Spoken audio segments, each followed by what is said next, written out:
Kung sino mas maraming alam, siya yung winner. Okay. Okay. Go! Good things. Kumayos ka. May bantaan sila. First fact about Nadine. She's a very deep sleeper. Impossible to wake up. You can imagine that taping. You wake up, you can just say, Nadine, Nadine, wake up! Ayun, mantika matulog. Ang lalim naman kasi ng deep sleeper. Mantika matulog, ganun yun, James. Ikaw naman, Nadine. Dahil sa tulog to, antukin siya. Antukin. Masandal tulog. Talaga? Naintindihan mo yun, James? Yeah, of course. Ayan. Totoo. Ayan, huwag ka masyado sasandal. Baka makatulog ka. Next. One all na sila. James? Okay. It's unfair. I'm first. Nadine is very talented. Since we started, she's come a long way. She's improved a lot since then. In singing, dancing, acting, everything. Yeah. Ayun naman po. Medyo may... Hindi ko alam kung nagniningning yung mata niya. O nag-iisip na siya ng para sa... Nag-iisip na siya. Alright? Nadine, your turn. Mahilig siya sa chicken. Chicken? Hindi, joke. Hindi siya mahilig sa seafood.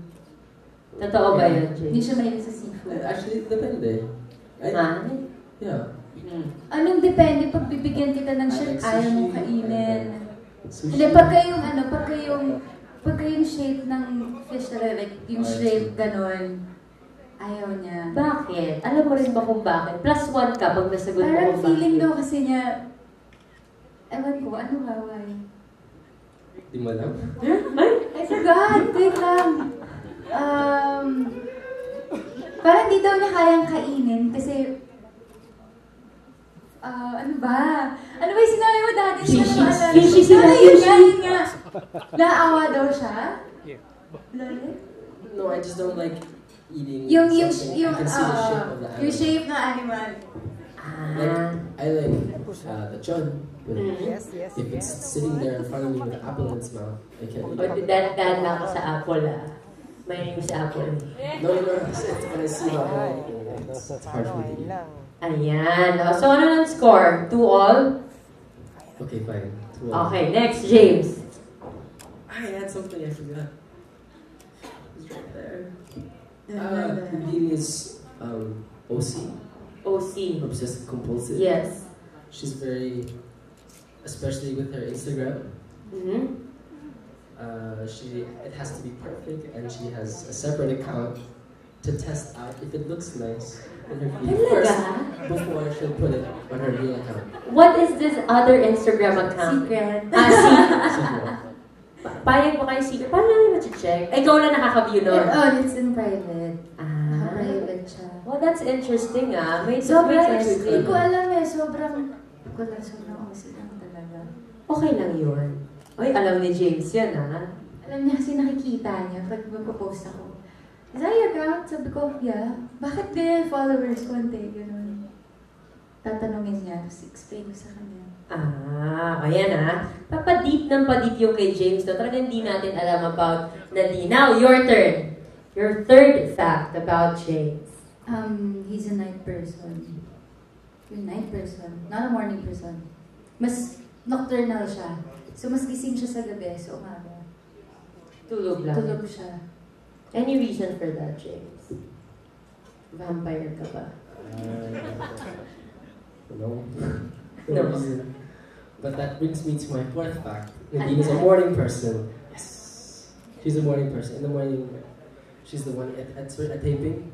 She's always awake and loud, playing loud music. But at night, I'm the one who's making her kulit. So. So, magkaiba sila, no? So, they complement each other. Tama ba? O magkaiba? Ganun yun, di ba? Ayan, fourth na yun. Your turn. Nagbabanta. Wala akong maisip na malalim Yung mababaw. Malalim Yung mababaw lang tayo. Gusto rin niya yung Japanese culture. Parehas kami. Talaga? Nagpunta na kayo in Japan together? No. Okay, di pa siya nakapunta na. Hindi ka pa nakapunta. Dadalhin mo ba siya? Are you gonna bring her there? Dapat last year. So, nung birthday niya last year. Which is... Malapit na yung birthday. Malay mo sa Sabado, may surprise siya. Surprise. Maybe. Oh, yan. Maybe. May chance ka, girl. Okay, fifth na. Fifth. Out of singing, dancing, acting, she prefers to sing. Bakit? And she just does. Ikaw na din. Actually, performing. Yeah, mali. Considered ba yun? Pag mali yung fact. What did you want to perform? Huh? Sing. You sing and you dance. Know what I do before? With my girl group po before. Kasi dati we sing and dance. So, mas gusto ko yung ganun. You could pick singing or dancing. Okay, fine. Singing. Tama ka rin talaga, si Jay. Okay, counted na yon. Ikaw naman, Nadine. Next. Fifth na. Eto, feeling ko matatalo ko, hindi ako sure. Pero, sabi niya dati, ewan ko kung ngayon ganun pa rin. He likes wearing yung, what do you call it? Yung grays, whites, lang na clothes, black. Color? I don't like color. Yeah. Basta hindi ka, ayaw mo ng colors, ayaw mo dati. You always wear white, black, or gray. That's what you like wearing. Is that still valid? Well, Hoy, in an interview, you said that. that was a long time ago. Right? Kaya ngayon nga sabi ko, hindi ko alam kung nagbago na o kung ganun pa rin. So, hindi mo alam. Alam ko! I just don't know if kung iba na. Okay. Hoy! I play safe with my clothing. I don't usually wear like, colors. Maybe, yes, just safe colors, like earthy colors, like brown or black or white. Okay yun sa'yo. Not much, parang loud color. This one's like... Okay na, accepted yon.